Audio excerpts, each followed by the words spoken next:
Emmanuel Macron is bound to face further protests and strikes across France after the French government invoked a rule to pass the president's controversial pension reform without a parliamentary vote. Emmanuel Macron's controversial reform proposals sparked a wave of protests across France in December, with public and private workers joining forces against changes to the pension system. French Prime Minister Edouard Philippe announced on Saturday the government had invoked a rarely used special power to pass the proposed law without the need for a parliamentary vote.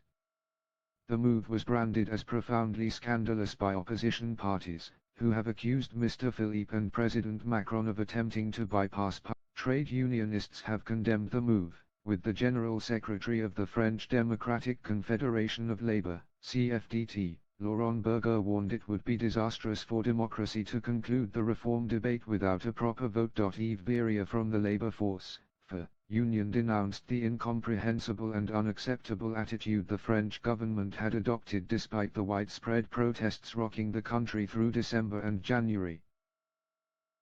Mr. Veria also hit out at Mr. Philippe and President Macron for taking the decision to invoke the so-called 49-3 special rule at an extraordinary cabinet meeting that focused on France's response to the coronavirus outbreak. Writing on Twitter, the trade unionist wrote, "For calls for an end to the parliamentary process. After 3 years, the government has failed to explain or convince, and presents a project with incomplete projections, uncertain both legally and constitutionally."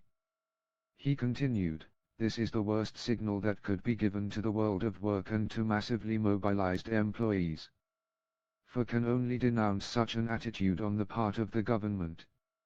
FA, confident of his analyses, maintains its refusal of this project, requests its abandonment."